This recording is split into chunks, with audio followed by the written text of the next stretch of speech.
구약성경 27면 창세기 22장 1절에서 12절까지의 말씀입니다.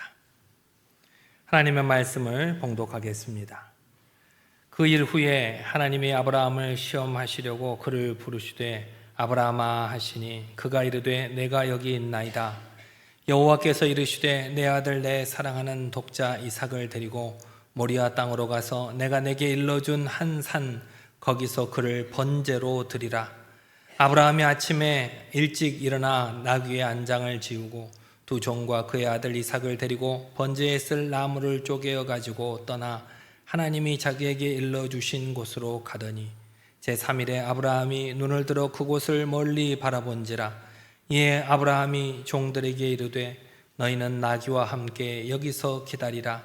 내가 아이와 함께 저기 가서 예배하고 우리가 너희에게로 돌아오리라 하고, 아브라함이 이에 번제 나무를 가져다가 그의 아들 이삭에게 지우고 자기는 불과 칼을 손에 들고 두 사람이 동행하더니 이삭이 그 아버지 아브라함에게 말하여 이르되 내 아버지여 하니 그가 이르되 내 아들아 내가 여기 있노라. 이삭이 이르되 불과 나무는 있거니와 번제할 어린 양은 어디 있나이까? 아브라함이 이르되 내 아들아 번제할 어린 양은 하나님이 자기를 위하여 친히 준비하시리라 하고 두 사람이 함께 나아가서 하나님이 그에게 일러주신 곳에 이른지라. 이에 아브라함이 그곳에 제단을 쌓고 나무를 벌려놓고 그의 아들 이삭을 결박하여 제단 나무 위에 놓고 손을 내밀어 칼을 잡고 그 아들을 잡으려 하니 여호와의 사자가 하늘에서부터 그를 불러 이르시되 아브라함아 아브라함아 하는지라. 아브라함이 이르되 내가 여기 있나이다 하매 사자가 이르시되 그 아이에게서 내 손을 대지 말라. 그에게 아무 일도 하지 말라. 내가 내 아들 내 독자까지도 내게 아끼지 아니하였으니 내가 이제야 내가 하나님을 경외하는 줄을 아노라. 아멘. 드리겠습니다. 나의 힘과 능력이 되시는 주님만 의지하는 여러분 모두가 되시기를 바랍니다. 한 주간 평안하셨습니까? 지난주에는 우리가 침묵하시는 하나님 앞에서 도대체 우리는 어떻게 하나님의 침묵을 이해해야 하는가를 말씀을 나눴습니다. 그래서 여러분의 기도에 그토록 침묵하고 계시는 그 하나님의 뜻을 깨달으실 수 있었습니까? 나를 향한 그 하나님의 침묵이 나를 외면하고 계시는 것이 아니라 그 순간에도 하나님께서 가장 좋은 때를 기다리면서 나를 위해서 일하고 계셨구나라고 하는 것을 깨달으실 수 있었는지 모르겠습니다. 오늘은 그 하나님, 이해할 수 없는 하나님에 대해서 한번 알아보고자 합니다. 이해할 수 없는 하나님. 현대사회를 살아가면서 우리는 통제에 매우 익숙해져 있습니다. 내 마음대로 무엇인가를 하는 것이 마음이 좋죠. 여러분 마음대로 할 수 있는 게 뭐가 있습니까? 여러분에게. 여러분 집에서 여러분 마음대로 할 수 있는 건 뭐가 있으실까요? 저는 제 목양실에 있는 책상 앞에 앉아 있으면 참 편안함이 느껴집니다. 마음대로 할 수 있거든요. 저에게 딱 맞는 의자, 오래 앉아 있어도 허리가 아프지 않고 엉덩이가 베기지 않는 그런 인체공학 의자에 앉아서 넓은 듀얼 모니터, 제 책상에 컴퓨터 모니터는 2개예요, 2개. 그래서 많은 자료들을 띄워놓고 찾아볼 수도 있고 각종 업무를 한눈에 관리하기도 합니다. 제가 가진 핸드폰으로는 여러 가지 주변 기기들을 마음대로 켜고 끌 수 있습니다. 교회를 비롯해서 우리 집, 또 저기 제 고향에 있는 부모님 댁에 있는 TV도, 에어컨도, CCTV도, 또 우리 처갓집에 있는 여러 가지 기기도 이 제 손안에 있는 핸드폰으로 조정하고 마음대로 할 수 있어요. 이렇게 내 손끝에서 모든 것이 완벽하게 내가 원하는 대로 착착 움직일 때 누구나 깊은 안정감을 느끼게 된다는 것입니다. 하지만 우리가 살아가는 인생 자체가 이런 스마트한 기기처럼 내가 원하는 대로 마음대로 통제되는 것은 아니죠. 우리가 애지중지하게 키워왔던 우리의 사랑하는 자녀들, 여러분의 자녀들 여러분의 마음대로 되시던가요?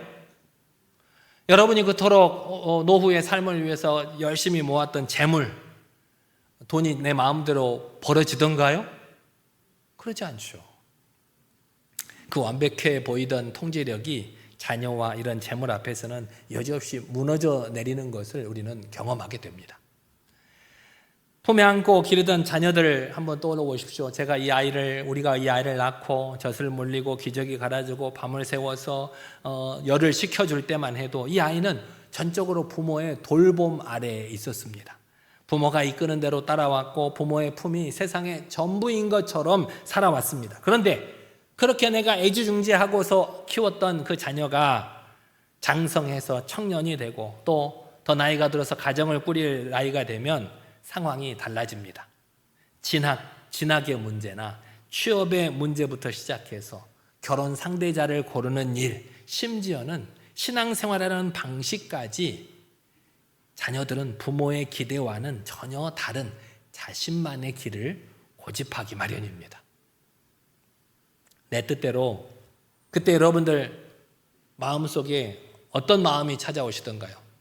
내 자녀가 예전에는 사랑한다고 또 내가 이거 해라 하면 저거 하고 저거 하라 하면 이거 하고 내가 원하는 대로 잘 따라오던 자녀가 사춘기가 들어서고 자기 머리가 굵어지면서 자기 마음대로 하겠다고 할 때 여러분 마음이 어떻던가요?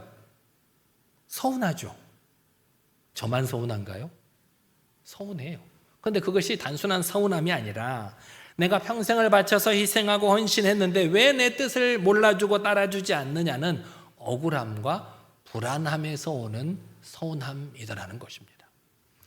어떻게든 자녀를 내 눈앞에 두고 내가 생각하는 가장 안전하고 가장 바른 길로 억지로 끼워 맞추려고 하다 보니까 어느새 사랑으로 충만해야 될 가족 관계에서 언성이 높아지고 서늘한 불화의 그림자가 드리워지더라는 겁니다.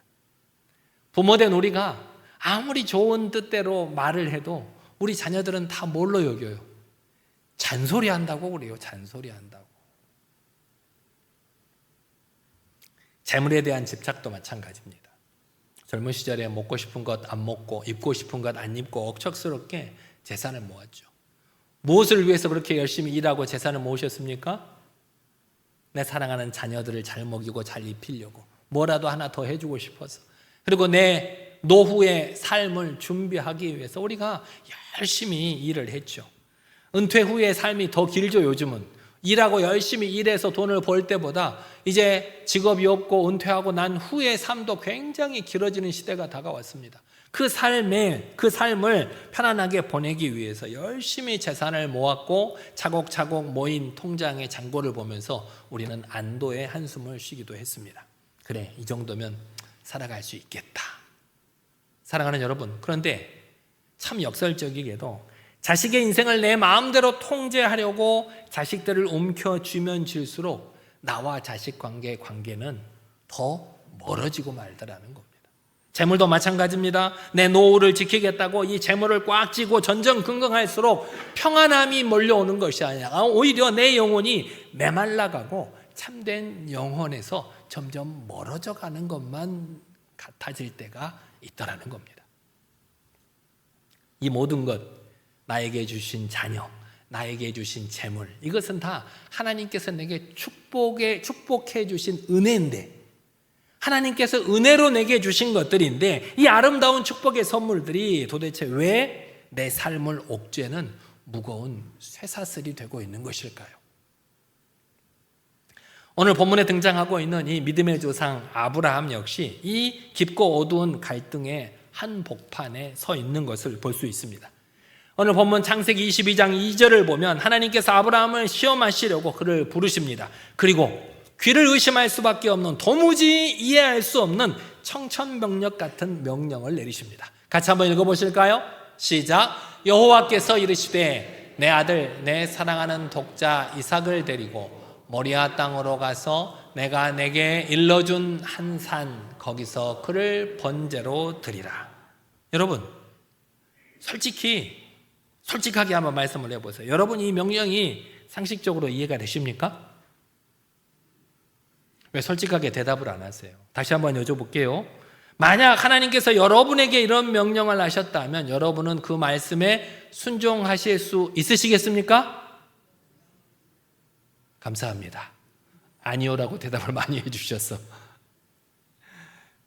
이삭이 어떤 아들입니까?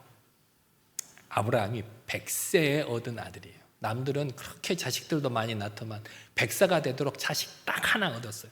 사라의 몸이 생명을 잉태할 수 없을 생명을 잉태할 수 없는 죽은 몸과 같은 상태였지만 하나님의 기적적인 은혜로 딱 아들 하나 얻을 수 있었어요. 이 아들을 얻었을 때 얼마나 기뻤는지 모릅니다. 이삭은 아브라함의 일평생 살아온 인생의 목적이자 그가 하나님을 섬겨온 모든 것의 구체적인 응답이 이 이삭이었습니다. 내가 하나님을 만나서 고향과 친척과 아비집을 떠나서 그 광야를 헤매고 다니던 그때 그 모든 기도의 응답이 바로 이 아들 이삭이었다는 겁니다.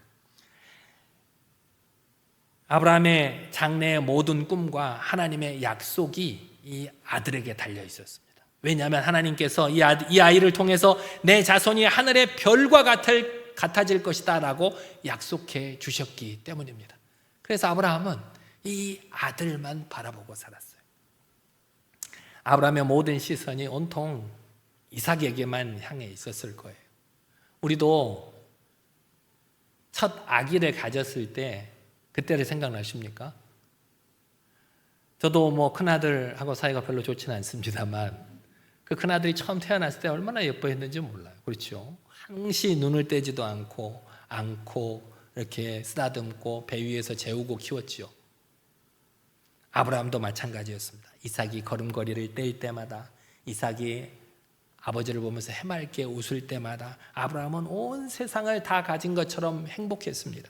이삭은 아브라함의 남은 생애의 유일한 기쁨이요, 안전판이요, 미래였습니다. 그래서 하나님께서 바로 그렇게 소중한 아들, 그렇게 사랑했던 아들을 번제물로 내어놓으라고 말씀하고 계시는 것입니다. 번제가 뭡니까? 번제. 여러분이 한 번도 번제를 드려보시진 않으셨지만 알고는 계시죠. 내가 가장 소중한 재물, 흠이 없는 소중한 재물을 가지고 와서 이것을 온전히 하나님께만 올려드리기 위해서 제단 앞에서 피를 흘려서 각을 뜬 다음에 내가 다시 가져갈 것이 남지 않도록 온전하게 불로 태워서 드리는 제사가 바로 번제입니다. 그런데 하나뿐인 아들 이삭을 번제로 드리라고 하시다니, 하나님의 이런 명령이 얼마나 모순적이고 잔인하게 들립니까? 축복으로 주실 때는 언제인데 왜 이제 와서 그 전부인 이삭을 산산조각내며 빼앗아 가시려고 하시는 것일까요? 도대체 하나님은 무슨 뜻일까요? 도저히 이해할 수 없습니다. 성도 여러분, 하지만 이 끔찍해 보이는 명령 이면에는 아브라함과 우리의 영혼을 꿰뚫어보는 하나님의 깊은 진단이 숨어 있었습니다. 하나님께서는 아브라함 마음 깊은 곳에서 조용히 일어나고 있는 치명적인 영적 문제를 간파하고 계셨던 것입니다. 어느새 아브라함의 마음 중심에 오직 하나님만 앉아 계셔야 될 그 마음 중심의 보좌에 이삭이라는 우상이 자리 잡고 있는 것을 하나님께서 직시하고 계셨다는 것입니다. 이렇게 하나님께서 우리에게 주신 가장 귀한 축복이 천지를 창조하신 하나님보다 더 의지하고 더 사랑하는 우상으로 변질되는 것은 한순간입니다. 한순간. 우리도 마찬가지입니다. 하나님께서 우리에게 축복으로 주셨던 것들이 나도 모르게 우상으로 변질되어 버릴 수 있다는 것입니다. 아무리 하나님께서 주신 거룩하고 귀한 선물이라고 할지라도 그것이 내 삶의 통제권을 거머쥐고 있고 내 삶의 기쁨과 슬픔, 평안과 불안을 절대적으로 좌지우지하는 존재가 되어버렸다면 그것은 이미 축복의 탈을 뒤집어 쓴 치명적인 우상이라는 것입니다. 하나님께서는 아브라함이 내가 사랑하는 것을 내 두 손에 꼭 쥐고 그것으로 평안을 삼으려고 하는 이 치명적인 기복신앙의 늪에서 빠져나오기를 원하셨던 것입니다. 제가 예수님을 만난 지 얼마 안 됐을 때 모태신앙이긴 합니다만 처음부터 예수님을 만난 건 아니죠. 저도 20살이 다 돼서야 예수님을 만났어요. 참 그분의 은혜가 커서 눈물을 흘리던 때가 있었습니다. 그때도 이 말씀을 들었어요. 이 말씀을 듣고 젊은 시절 저는 어떻게 생각을 했냐면 나는 누군가를 사랑하면 안 되겠구나. 누군가를 사랑하면 하나님께서 이 모세와 같이 이렇게 뺏어가실 수도 있겠구나. 그래서 제가 내린 결론, 사랑하지 말자. 하나님께서 원하실 만한 사랑을 하지 말자. 젊을 때 저는 그랬어요. 저는 사랑을 했을까요? 안 했을까요? 안 했으면 어떻게 애를 셋이나 낳고 살았겠어요. 왜 그랬을까요? 나중에는 깨달아졌어요. 아브라함처럼. 그때는 몰랐어요. 내가 혹시, 저는 젊었을 때, 대학 시절 때 선교단체에서 활동을 했는데, 선교단체는 오지에 선교를 가는 그런 단체였어요. 그래서 오지에 선교를 가다 보면 여러 가지 어려운 일들이 많아요. 가족이 벌모로 잡히는 경우도 많아요. 그래서 만약에 네가 가족을 누가 벌모로 잡고 예수님을 거부하라고 한다면 너는 어떻게 할 것이냐, 그런 거를 늘 묵상하는 훈련을 종종 하곤 했어요. 나는 어떻게 할까 고민하다가 내린 결론이 뭐라고요? 가족을 안 만들면 될 거 아니에요. 사랑하는 사람을 안 만들면 되겠지. 근데 말이 되나요? 그게 안 됐죠. 지금은 어떻게 살까요? 지금은 아브라함처럼 하나님이 알아서 하시겠지 뭐. 지금은 그런 마음이 깨달아지는데, 가만히 성경을 읽다 보니까 하나님의 뜻하시는 것이, 하나님이 아브라함에게 원하셨던 것이, 하나님이 우리에게 원하셨던 것이 그렇게 하나님에 대한 신뢰였다는 것을 깨달을 수 있었습니다. 아브라함은 다음날 아침 일찍 일어나서 나귀의 안장을 지우고 번제에 쓸 나무를 쪼개서 나귀 등에 싣고 이삭과 같이 길을 떠납니다. 모리아산까지 가는 그 3일의 길, 그 발걸음은 아마도 아브라함의 뼈를 깎고 피가 마르는 고통의 시간이었을 것입니다. 내 생명보다 더 귀한 내 아들을 내 손으로 죽어야만 하는 그 침묵의 여정은 아마 그 어떤 지옥보다 더 고통스러운 시간이었을 것입니다. 드디어 모리아산에 오르는 길, 나무를 짊어진 젊은 이삭이 아버지에게 묻습니다. 아버지, 불과 장작은 여기 있는데 번제로 바칠 어린 양은 도대체 어디에 있습니까? 그 말에 아브라함은 가슴이 철렁 내려앉고 맙니다. 가슴이 찢어지는 듯한 이 질문 앞에 아브라함은 놀라운 고백을 토해내고 있습니다. 아버지, 아들아, 번제할 어린 양은 하나님이 자기를 위하여 친히 준비하시리라. 여기서 하나님이 친히 준비하시리라 라고 번역된 이 표현을 원어 그대로 읽어보면 하나님이 보이시고 하나님이 해결할 것이다, 그런 뜻을 가지고 있습니다. 하지만 아브라함은 하나님께서 도대체 어떻게 해결하실지 도무지 알 수 있는 길이 없었습니다. 다만 그동안 자신이 하나님과 함께 지나왔던 인생을 돌아보니까 어떻게라도 어떤 방법으로든지 하나님께서 알아서 처리하실 것이라고 확신하고 있었을 뿐이었습니다. 마침내 산 정상에 도착해서 제단을 쌓습니다. 그리고 아브라함은 자신보다 훨씬 더 힘세고 젊은 자신의 아들 이삭을 결박해서 제단의 나무 위에 올립니다. 이삭 역시 아버지보다 힘이 센데도 불구하고 아무런 저항을 하지 않습니다. 그리고 아브라함이 칼을 높이 쳐들고 아들을 내리치려는 그 찰나 아브라함아, 아브라함아 다급한 하나님의 음성이 들려옵니다. 숨 쉴 새도 없이 아브라함이 대답합니다. 내가 여기 있나이다. 내가 여기 있나이다. 본문 12절 말씀 같이 한번 읽어보실까요? 시작. 사자가 이르시되 그 아이에게서 내 손을 대지 말라. 그에게 아무 일도 하지 말라.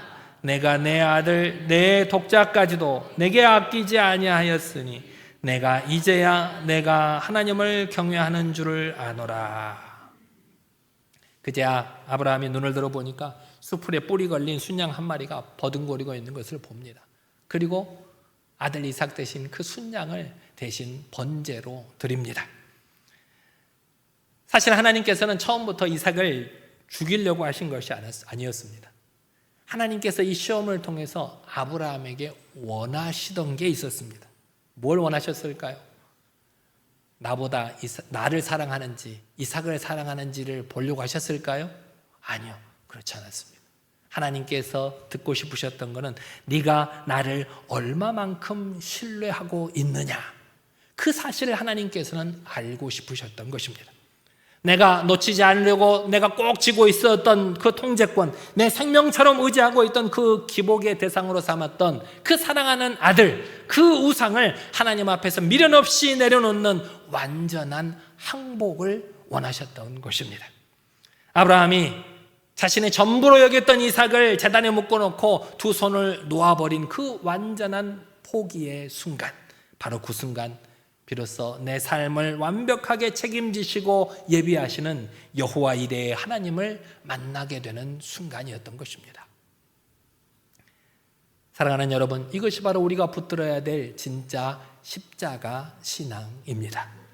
하나님께서 우리에게 가장 귀한 것을 내어놓으라고 요구하시는 것처럼 보이지만 사실 하나님께서는 우리보다 먼저 그 끔찍한 일을 우리를 위해서 행하신 분이 하나님이십니다.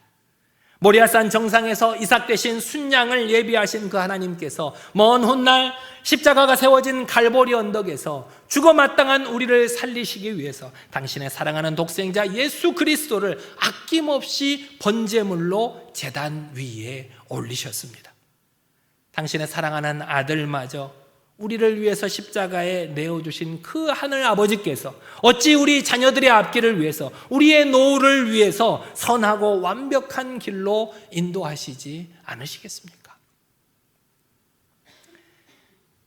아프리카에서 원숭이를 생포할 때 쓰는 사냥꾼들의 오래된 지혜가 있습니다. 입구가 겨우 손 하나 들어갈 정도로 좁은 호리병, 그 호리병을 나무에 단단히 묶어놓고 그 호리병 속에다가 원숭이가 좋아하는 견과류나 달콤한 냄새가 나는 열매를 잔뜩 넣어둔다고 합니다.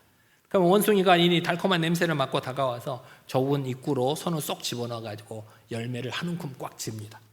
그런데 열매를 꽉 쥔 손으로는 병의 입구를 빠져나올 수가 있어요, 없어요? 없죠. 저 멀리 사냥꾼이 보고 있다가 그 원숭이가 있는 것을 보고 잡으려고 와요. 여러분이 원숭이라면 어떻게 하시겠어요? 여러분이 원숭이라면 어떻게 하시겠어요? 놓고 손을 빼면 되잖아요, 그죠? 그런데 원숭이는 어떻게 해요? 손에 쥔 열매를 절대 놓치지 않으려고 도망가려고 했는데 발버둥을 쳐봤자 도망갈 수가 있어요, 없어요? 사냥꾼이 자기에게 다가오는 것을 보면서도 이 소나귀에 진 열매를 놓지 못하고 산채로 붙잡히고 말더라는 거예요. 손을 펴기만 하면, 손에 잡고 있는 이 알량한 열매 조각을 놓기만 하면 생명을 얻고 저 넓은 숲에서 저 넓은 숲을 누리면서 평화롭게 자유롭게 살아갈 수 있을 텐데 자기 손에 쥔 열매를 놓지 못하는 그 알량한 욕심 때문에 산채로 붙잡히고 말더라는 거예요. 사랑하는 성도 여러분, 우리의 영적 현주소가 이 원숭이의 모습과 같지는 않는지 우리의 삶을 되돌아볼 필요가 있습니다. 내 자녀의 인생을 반드시 내 뜻과 내 계획대로 펼쳐야 한다는 고집을 가지고 계시진 않습니까? 내 통장에 넉넉한 잔고와 내가 확실한 부동산이 있어야만 내 은퇴 이후의 삶이 안전할 것이라고 집착하고 계시지는 않습니까? 우리는 오늘 그것들을 원숭이가 호리병 속에 넣은 손처럼 꽉 쥐고 절대 놓지 못해서 두려움과 불안이라는 감옥에 갇혀서 살고 있지는 않는지 우리의 삶을 되돌아보시기를 바랍니다. 우리가 생명처럼 붙들고 있는 그것들을 이제는 과감하게 모리아산의 제단 위에 올려놓는 저와 여러분 모두가 되시기를 바랍니다. 내 뜻대로 통제하려고 하는 그 시도를 내려놓으시기를 바랍니다. 내 품의 자식이라고 여겼던 어린 자녀들을 이제는 십자가 아래 보내십시오. 십자가 앞에 내려놓으세요. 내 마음대로 하려고 하지 마세요. 자녀들의 실패와 깊은 방황조차 결국은 그들을 단련하시는 하나님의 선한 섭리 아래 있음을 믿고 자녀의 인생에 대한 모든 통제권을 하나님께 위탁하는 여러분들이 되시기를 바랍니다. 여러분의 건강과 재정도 마찬가지입니다. 건강에 대한 염려, 재정에 대한 염려도 십자가 앞에 모두 내려놓으시기 바랍니다. 우리가 불안해서 벌벌 떨며 두 손에 꽉 쥐고 있는 이 걱정들을 십자가 앞에 활짝 펼 때 우리는 활짝 펴진 이 두 손 위로 세상이 줄 수 없는 하나님의 평강, 샬롬이 우리에게 임할 줄 믿습니다. 내가 내 삶의 모든 것을 통제하려는 이 얄팍한 기복신앙의 껍데기를 벗어버리고 내가 가장 사랑하는 것, 내가 가장 소중히 여기는 것을 주님의 제단에 올려드리는 십자가의 신앙으로 묵묵히 걸어갈 수 있는 저와 여러분 모두가 되시기를 바랍니다. 그리할 때 갈등하던 우리의 가정이 회복되고 우리의 남은 생에 모든 것을 예비하시는 여호와 이레의 눈부신 은혜가 우리와 함께 하실 줄 믿습니다. 이번 한 주간 모리아산의 아브라함처럼 오직 주님만을 신뢰함으로 우리가 염려하고 있는 각종 염려와 불안함으로 꼭 쥐고 있던 우리 두 손을 활짝 펴서 주님이 주시는 평안함을 안고 저 어둡고 험한 세상을 향해 한 걸음 두 걸음 나아갈 수 있는 저와 여러분 모두가 되시기를 간절히 기도합니다. 같이 기도하겠습니다. 하나님, 은혜로 허락하신 우리의 자녀들과 재물을 오히려 우상으로 삼았던 지난날을 회개하오니 용서하여 주옵소서. 하나님, 내 뜻대로 통제하려다가 스스로 불안과 염려의 감옥에 갇혀 살았음을 회개하오니 용서하여 주옵소서. 이제는 아브라함처럼 내가 의지하고 사랑하는 것들을 십자가 앞에 내려놓게 하시고 가장 선한 길로 예비하시는 여호와 이레의 하나님을 만날 수 있도록 인도하여 달라고 이 시간 우리 다 같이 한 목소리로 간절히 기도하겠습니다. 능력의 하나님 아버지, 오늘도 부족하고 연약한 우리들 하나님의 거룩하신 말씀으로 깨우쳐 주심에 감사를 드립니다.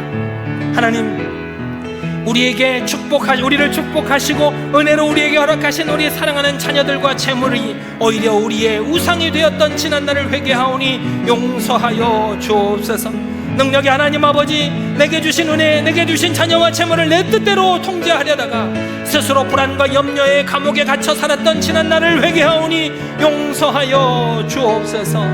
이제는 아버지의 모리아산의 아브라함처럼 내가 의지하고 내가 가장 사랑하는 것들을 십자가 앞에 내려놓게 하시고 가장 선하신 길로 예비하시는 여호와 이레의 하나님을 만날 수 있도록 역사하여 주옵소서.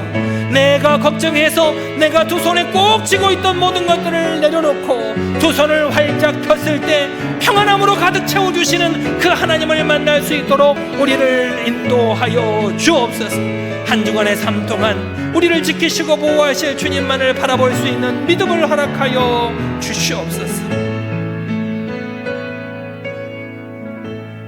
사랑과 자비가 한없이 풍성하신 하나님 아버지, 오늘 생명의 말씀을 통해 우리의 어리석은 마음의 중심을 깊이 돌아보게 하시니 참으로 감사를 드립니다.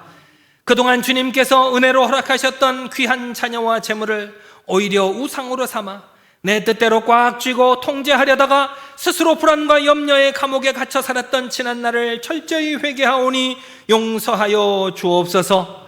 이제는 모리아산의 아브라함처럼 내가 가장 사랑하고 의지하는 것들을 십자가의 제단 앞에 온전히 내려놓게 하시고 꽉 쥔 나의 두 손을 펴 주님께 모든 통제권을 위탁하는 믿음을 허락하여 주옵소서. 그리하여 우리의 남은 인생과 자녀들의 모든 앞길을 가장 선한 길로 예비하시는 여호와 이레의 하나님을 만나게 하시고 그 하나님만을 신뢰함으로 평안함 속에 살아갈 수 있도록 우리를 인도하여 주시옵소서. 예수 그리스도의 이름으로 간절히 기도드리옵나이다. 아멘.